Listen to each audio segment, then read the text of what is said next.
हाँ, तो आप लोग पढ़ना स्टार्ट कीजिए। कोई एक पर्सन पढ़िए, कोई पढ़ना स्टार्ट कीजिए। कौन पढ़ेगा? सोच क्यों रहे, इतना पढ़ो जिसको पढ़ना है।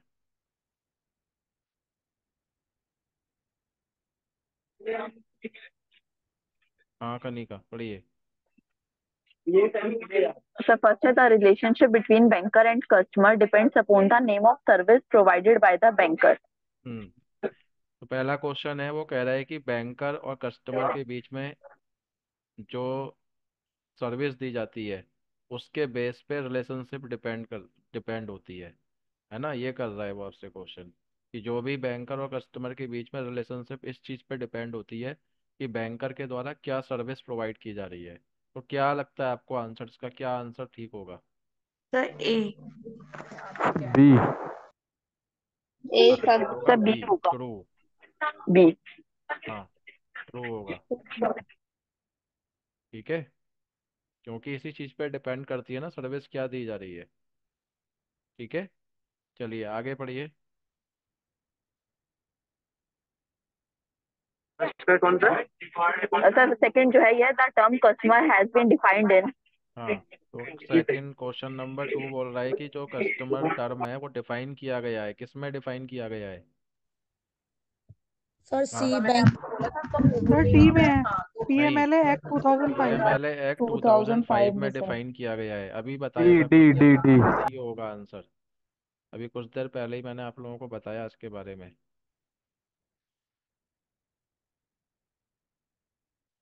चलिए नेक्स्ट, पढ़ते जाइए कनिका। सर थर्ड है when a customer avails jewellery loan pledging his wealth, what is the relationship between the banker and the customer?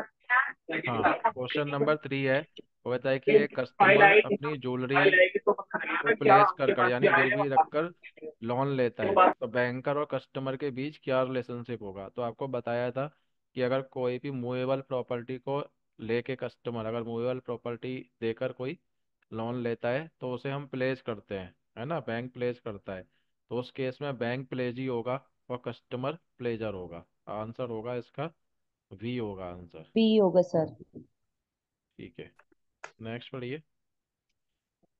Sir next है when a customer takes a locker in the bank, what is the relationship between the customer and the bank? हाँ, वो कह रहा है कि अगर कोई customer bank में लॉकर की सुविधा लेता है तो कस्टमर और बैंक के बीच क्या संबंध है। तो आपको बताया था कि अगर कोई कस्टमर बैंक से लॉकर की सुविधा लेता है तो बैंक लेसर होता है और कस्टमर लीसी होता है, लेकिन यहाँ पे उसने जो पूछा है वो कस्टमर और बैंक पूछा है। तो कस्टमर का रोल लीसी है और बैंक का रोल लेसर है, इसलिए आंसर इसका होगा बी। जिस बी। सीक्वेंस में क्वेश्चन किया गया है उसी सीक्वेंस में आपको आंसर भी देना है। और सर फिफ्थ क्वेश्चन है sir when a customer opens a saving bank account with a minimum balance of rupees 250, what is the relationship between customer and the bank? हाँ, वो कह रहा है कि अगर एक कस्टमर है जो कि एक मिनिमम बैलेंस यानी 250 रुपीज़ में अपना सेविंग अकाउंट ओपन करता है तो कस्टमर और बैंक के बीच क्या संबंध है। तो बताइए कस्टमर कौन होगा? अरे ए है इसका आंसर। क्रेडिटर। क्रेडिटर क्रेडिटर ए। और डेटर होगा। क्रेडिटर होगा sir, creditor and debtor. Creditor. ठीक है, नेक्स्ट। सर सिक्स क्वेश्चन है when the customer has availed a personal loan from the bank, what is the relationship between the banker and the customer? हाँ, अगर कोई customer bank से personal loan लेता है तो बैंक और कस्टमर के बीच में क्या संबंध है। तो बैंकर कौन होगा हमारा? हम्म। Sir debtor and creditor. Debtor. नहीं, लोन दिया है बैंक ने। Bailor bailor bailor bailor. पहला कहाँ से आ गया? नहीं सर, क्रेडिटर और डेटर है। क्रेडिटर और डेटर होगा, लोन की बात हो रही है। ठीक है, क्रेडिटर और डेटर होगा। बैंक का रोल क्रेडिटर का होगा, कस्टमर का डेटर का होगा। दूसरा देने वाला क्रेडिटर हो तो बस भी आया। हाँ, तो बैंक ने लोन दिया है ना। चलिए आगे पढ़िए। So seventh question, as per the standing instruction of the customer, the banker pays his electricity bill, insurance premium, and telephone bill. What is the relationship between the banker and the customer? हाँ, वो कह रहा है कि अगर customer के standing instructions के अनुसार बैंक क्या करता है, उसका इलेक्ट्रिसिटी बिल, इंश्योरेंस प्रीमियम और टेलीफोन बिल पे कर देता है, तो बैंकर और कस्टमर के बीच में क्या संबंध है? तो बैंकर का रोल होगा एजेंट का, एजेंट और एजेंट एंड प्रिंसिपल। तो एजेंट और प्रिंसिपल होगा।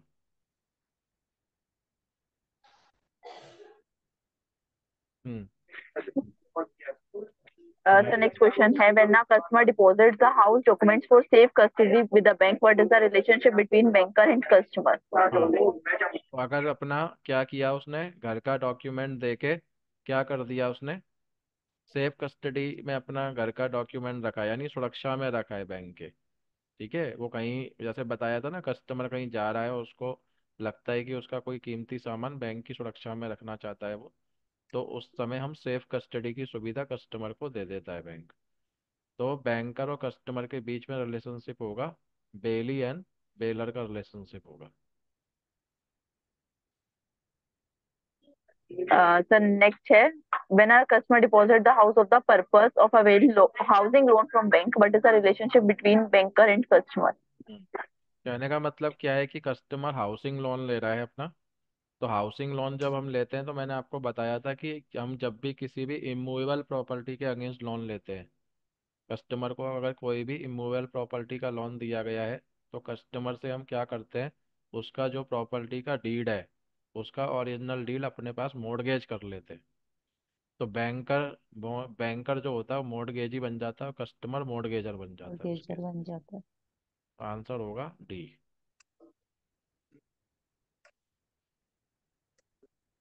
हाँ, नेक्स्ट। Sir, next है इसका, when a customer enjoys an overdraft facility with the banker, the relationship between customer and the banker is? हाँ, तो वो ओवरड्राफ्ट की सुविधा अगर कस्टमर को दी गई है बैंक के द्वारा, तो ओवरड्राफ्ट भी एक तरह का क्या है, शॉर्ट टर्म लोन होता है एक तरह का, जिसे हम एडवांस कहते हैं। तो वो कस्टमर को दिया गया है बैंक के द्वारा, तो प्लीज सर। कस्टमर कौन होगा, क्रेडिटर होगा, सॉरी कस्टमर डेटर होगा, डेबिटर और डेबिटर। बैंकर कौन होगा, क्रेडिटर होगा। है ना, कस्टमर पहले आया है तो इसलिए आंसर हमारा होगा B, debtor and creditor.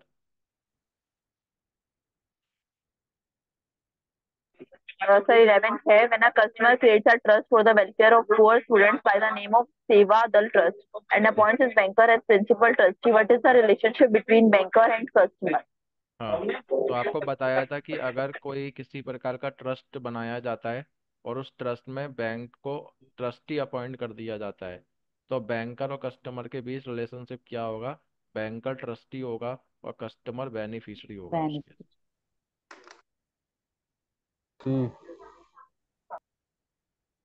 Sir, next question है, the banker's obligation of keeping the secrecy of the status of customer is absolute and not qualified. हाँ, तो वो कह रहा है कि आपको पढ़ाया गया होगा बैंक की ड्यूटी के बारे में, है ना। तो बैंक की ड्यूटी में आपको बताया होगा कि कस्टमर को, सॉरी बैंक को कस्टमर की इंफॉर्मेशन क्या करनी है, सीक्रेसी मेंटेन करनी होती है। ये उसकी सब्जेक्टिव ड्यूटी है, एब्सोल्यूट नहीं है, क्योंकि कुछ कंडीशंस में या कुछ सर्कमटेंसेस में बैंक कई बार थर्ड पार्टी को इन्फॉर्मेशन शेयर कर देता है। आपको बताया गया होगा इसके बारे में कि कोई नोटिस आ गया कानून का, कस्टमर की कंसेंट होगी तो भी कर देगा, है ना। कोई नेशनल इंटरेस्ट या पब्लिक इंटरेस्ट से जुड़ा हुआ कोई इशू है, तो अभी बैंक क्या कर देगा, इन्फॉर्मेशन शेयर कर देगा। तो उसकी सब्जेक्टिव ड्यूटी है सीक्रेसी मेंटेन करना, लेकिन कुछ सर्कमटेंसेस ऐसे आ जाते हैं जब उसको करना पड़ जाता है, इसलिए वो एब्सोल्यूट नहीं है। ठीक है ना, तो ये क्या है, फॉल्स होगा, ये स्टेटमेंट हमारा फॉल्स है। Sir, next है, a banker is justified in disclosing the details of customers account under? हाँ, तो आपको जो कंडीशंस बताई गई थी ना कि किन किन कंडीशंस के अंदर एक बैंक कस्टमर की इंफॉर्मेशन डिस्क्लोज कर सकता है, तो वहाँ पे एक टॉपिक आया होगा आपका अंडर लॉ। तो अंडर लॉ में कि किसी भी अगर कोर्ट से नोटिस आ गया, तो बैंक क्या करेगा, थर्ड पार्टी को इन्फॉर्मेशन शेयर कर देगा। तो ये सारे सेक्शन उसके अंदर एप्लीकेबल होंगे, इसलिए आंसर होगा ऑल ऑफ दी अबव।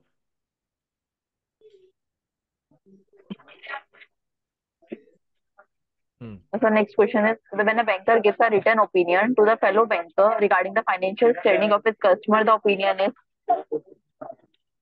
तो कह रहा है कि अगर कोई बैंकर है, एक रिटर्न ओपिनियन रिपोर्ट बनाता है अपने फेलो बैंकर को किसी कस्टमर के बारे में, तो ऐसी जो रिपोर्ट होती है ओपिनियन रिपोर्ट, वो कैसी होनी चाहिए?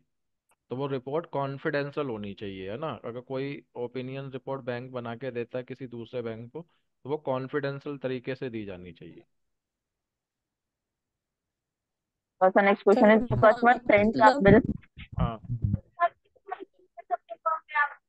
किसी का कोई क्वेश्चन है क्या? सर समझ नहीं आ रहा अभी। आप अपना नेटवर्क चेक कीजिए गीतांजलि, यहाँ से कोई इशू नहीं है। पढ़िए आगे। A customer sends a bill for collection. The bill was realized and remittance received by bank. But before crediting the proceeds of the bill to customer's account, the bank was failed. What is the relationship between banker and customer? हाँ, question number 15 है। तो वो कह रहा है कि एक customer ने कलेक्शन के लिए बिल भेजा था, तो बिल का पैसा रियलाइज्ड हो गया और बैंक के पास वो पैसा आ गया है। लेकिन जब वो कस्टमर के अकाउंट में पैसा ट्रांसफर कर रहा था तो ट्रांजैक्शन फेल हो गया। तो ऐसी सिचुएशन में बैंकर और कस्टमर के बीच में क्या रिलेशनशिप होगी? तो आपको बताया था मैंने, अगर ऐसा कोई सिचुएशन होगा तो हमने बैंक को ट्रस्टी बनाया हुआ है अपने पैसे के लेन देन को मैनेज करने के लिए। ठीक है, तो बैंक ट्रस्टी होगा और कस्टमर बेनिफिशियरी होगा। So next question is, when the relationship between banker and customer gets terminated. Question number 16 वो कह रहे हैं कि बैंकर और कस्टमर के बीच में रिलेशनशिप कब एंड हो जाता है? तो क्वेश्चन नंबर 16 का आंसर है डी, कि अगर अकाउंट क्लोज On the होने पर closure of the account. Relationship क्या होगा, टर्मिनेट हो जाएगा। 17 question is, the orientation of banks in customer relationship management has shifted from transaction marketing to the relationship marketing. हाँ, तो कह रहे हैं कि बैंक का जो मेन ओरिएंटेशन है, फोकस है, वो सिर्फ मार्केटिंग पे नहीं रहा है, ट्रांजैक्शन मार्केटिंग पे नहीं रहा है, बल्कि रिलेशनशिप मैनेजमेंट पे हो गया है। क्योंकि बैंक ये फोकस करता है कि सिर्फ बेचने पे और मार्केटिंग करने पे ध्यान नहीं देना है हमें, बल्कि रिलेशनशिप भी मैनेज करनी है हमको अपनी कस्टमर के साथ में। तो ये स्टेटमेंट क्या है, ट्रू है ये। अगर हम So रिलेशनशिप next सही is, नहीं रखेंगे तो काम नहीं कर पाएंगे फिर। हम्म। right. Tax service department of the bank takes up tax problem of its customer. What is the relationship between banker and customer? हाँ, वो कह रहे हैं कि अगर बैंक क्या है कि कस्टमर की टैक्स सर्विस डिपार्टमेंट से जुड़ी हुई कोई समस्या है उसको हैंडल करता है, तो बैंकर और कस्टमर के बीच क्या रिलेशनशिप है? तो देखिए, ऐसी किसी प्रकार की सर्विस है ना, बैंक नहीं देता है, तो इसलिए कोई भी रिलेशनशिप इसमें एग्जिस्ट नहीं करती है, नो रिलेशनशिप होगा इसमें। ऐसा कोई सर्विस बैंक नहीं देता है कस्टमर के लिए, है ना। Next question is, banking products are. हाँ, तो बैंकिंग प्रोडक्ट्स जो होते हैं वो सर्विस वाले नेचर के होते हैं। सर्विस वाले नेचर का मतलब क्या है कि उसका कोई साइज नहीं है, कोई स्ट्रक्चर नहीं है ना, कोई प्रोडक्ट नहीं है। बैंकिंग क्या है, सर्विस बेस्ड है, सर्विस बेस्ड काम है। तो सर्विस बेस्ड काम जो होते हैं उनको हम इंटेंजिबल कहते हैं, इंटेंजिबल नेचर का होता है वो। ठीक है, जितने भी सर्विस बेस्ड वर्क होते हैं उनका नेचर इंटेंजिबल होता है। So next question is, a customer of a bank who is borrower transfers to the banker certain shares in the company as a collateral security, and the transfer is duly registered in the books of the issuing company. What is the relationship between banker and customer? हाँ, तो इसमें क्या है कि अगर कोई कह रहा है कि कोई कस्टमर है जो कि बोरोवर है बैंक का, उसने कुछ कंपनी के शेयर्स थे, वो बैंक को ट्रांसफर कर दिया सिक्योरिटी के रूप में, लोन लेना था एक्चुअली उसको, है ना। तो ऐसे में क्या है कि बैंकर और कस्टमर के बीच क्या रिलेशनशिप होगा?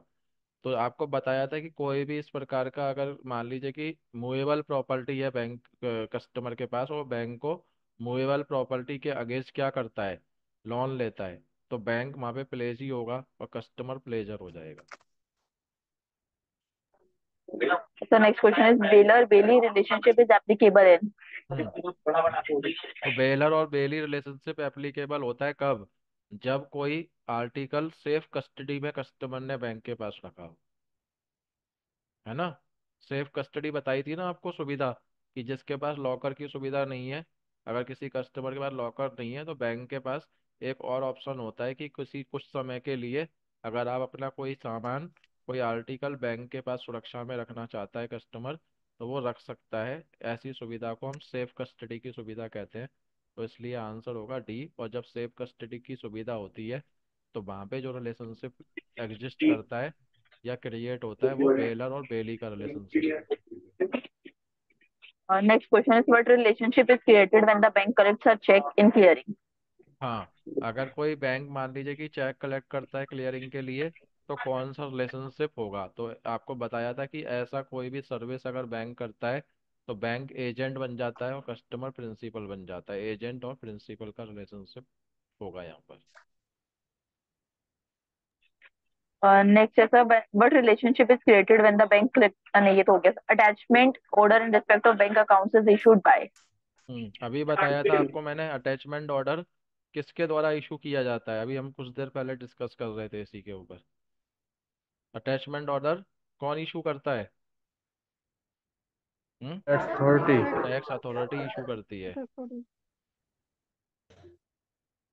टैक्स की लाइबिलिटी अगर किसी ने पूरी नहीं की अपनी और टैक्स नहीं दिया, तो टैक्स अथॉरिटी क्या करती है, ये ऑर्डर जो होता है अटैचमेंट ऑर्डर इशू करती है बैंक को, ताकि उस कस्टमर के अकाउंट से फंड को अटैच किया जा सके।